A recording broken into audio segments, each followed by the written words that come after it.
You can't easily get your shoes fixed anymore. Not the way you used to. For most of the 20th century, getting shoes repaired was as ordinary as picking up dry cleaning. Then it stopped being ordinary. You walk into a narrow shop on a Saturday morning, sandwiched between a barbershop and a tailor. The bell above the door jingles, not an electronic chime, an actual brass bell on a spring. The smell hits you immediately. Leather, shoe polish, rubber cement, and something sharp and chemical you can't identify. Behind a wooden counter, worn smooth at the edges, a man in a canvas apron looks up from a grinding wheel. The wheel is spinning, throwing off sparks as he presses a metal heel plate against it. The high-pitched whine cutting through the small space before he releases the pedal, and it winds down. He sets the heel plate on the counter. He wipes his hands on his apron and walks over. You hand him your work boots. The leather is scuffed but still good. The soles are worn nearly through at the ball of the foot, and the heels are ground down on the outside edges. He turns them over in his hands, running his thumb along where the sole is starting to separate from the upper. He presses it, and you can see the gap. He nods. New soles, new heels, 1 week. He reaches under the counter and pulls out a pad of yellow repair tickets, writes your last name in pencil, tears the ticket in half down a perforated line. You get 1/2. He tucks the other into the right boot and sets both on a wooden shelf behind him, already crowded with other people's shoes, each with a yellow ticket poking out. You come back the following Saturday, and he disappears into the back room and returns with your boots. The soles are thick black rubber, the tread deep and clean. The heels are level and solid, rebuilt with fresh rubber and new metal plates. You hand him $7. He opens a metal cash box under the counter, drops your bills in, counts out change from a divided tray. No receipt. You wear those boots for another 18 months. That's how shoe repair worked across the United States from the 1920s through the 1970s. It was neighborhood infrastructure, small shops, often just one person, sometimes a father working with a son learning the trade. The shops occupied cheap commercial space, storefronts on side streets, basement locations, small stalls in markets. Most cobblers were immigrants or sons of immigrants, and men who'd learned the trade in Europe or picked it up through apprenticeship in American cities. The work required skill, but not formal education, and the tools, stitching machines, sole presses, grinding wheels, were durable and repairable themselves. The transaction was simple and personal. You brought in worn shoes, the cobbler assessed them, gave you a time frame, and you returned to pick them up. Payment was cash. The relationship built over repetition. A good cobbler remembered his customers, knew who wore through their soles quickly, who needed extra support. There was an unspoken protocol. You didn't rush him, he didn't rush the work. Quality mattered because you'd be back. The economics were straightforward and sustainable. A cobbler in a decent location could expect 15 to 25 repair jobs per week. When materials were inexpensive, leather and rubber soles cost between 50 cents and $1 in the 1960s. Heels maybe 40 cents. Labor was the value. A standard resole and heel replacement took about an hour of skilled work.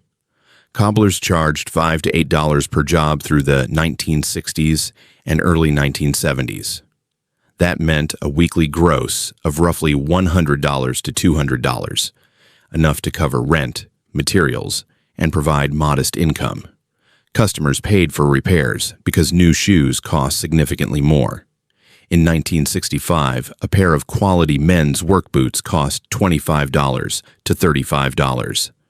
Women's leather dress shoes ran $20 to $30.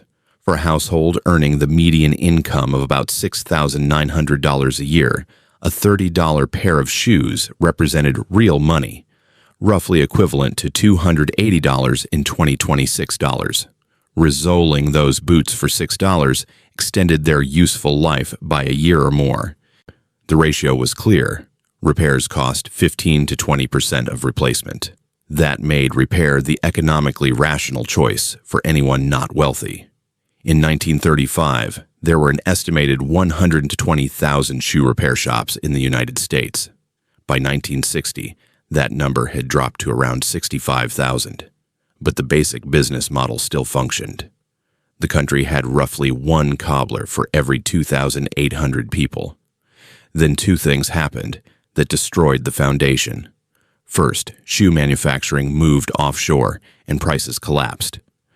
Through the 1960s, about 95% of shoes sold in America were manufactured domestically. Production was labor-intensive, and labor costs were the largest expense. As trade policies shifted in the 1970s and 1980s, manufacturers moved production to South Korea, Taiwan, and eventually China and Vietnam. By 1985, imports made up more than half the market.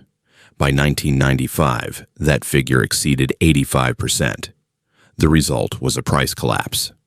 A basic pair of work boots that cost $30 in 1970 should have cost around $230 in 2000 adjusted for inflation. Instead, it cost $45. Shoe prices relative to income fell by more than 70% over 3 decades.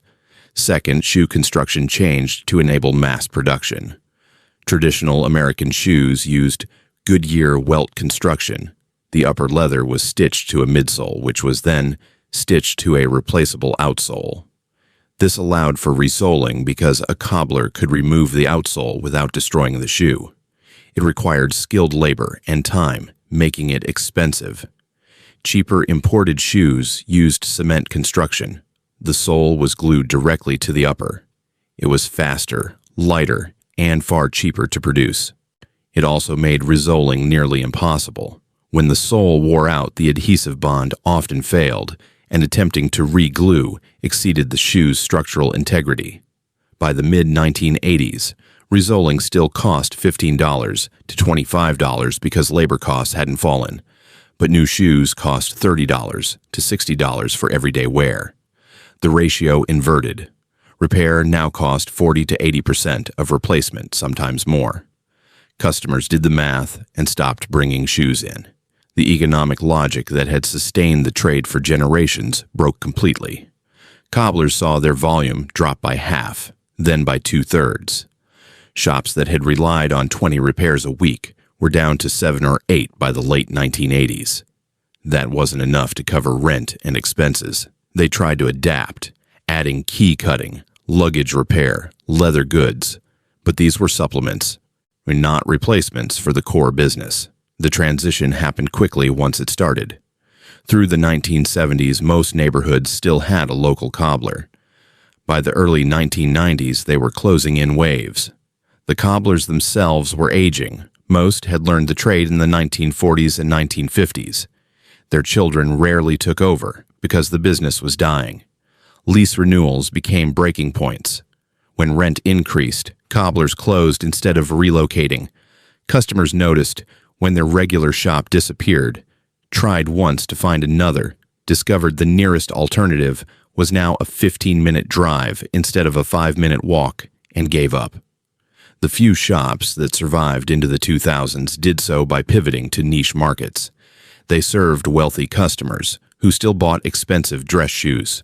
$400 shoes justified a $75 resoling. They handled orthopedic modifications and custom work requiring genuine skill. But the everyday neighborhood cobbler who fixed work boots and school shoes, that cobbler was gone by 2000. By 2010, fewer than 7,000 shoe repair shops remained in the United States, about 1 for every 44,000 people. Most cities had 2 or 3 shops total, but it wasn't just economics. It was the end of a particular relationship to objects and to labor. When you took your shoes to a cobbler, you were handing over something you wore every day, something that shaped how you stood and walked. The cobbler transformed them. He gave them back whole, functional, extended. There was care in that exchange, not sentimentality, but attention. He looked at your shoes and saw the specific way you wore them down. He knew you by your shoes before he knew your name. where that kind of recognition only happened through repeated face-to-face interaction over time. What disappeared wasn't just people who could resole shoes. It was a model of ownership, where you had fewer things, maintained them, and knew the people who maintained them. Shoes became semi-disposable. You bought them, wore them until they failed, threw them away, bought another pair. The cycle compressed from years to months. No one touched them but you. No one repaired them.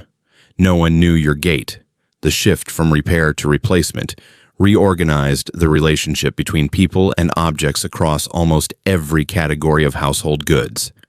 It wasn't just shoes. It was appliances, electronics, clothing, furniture.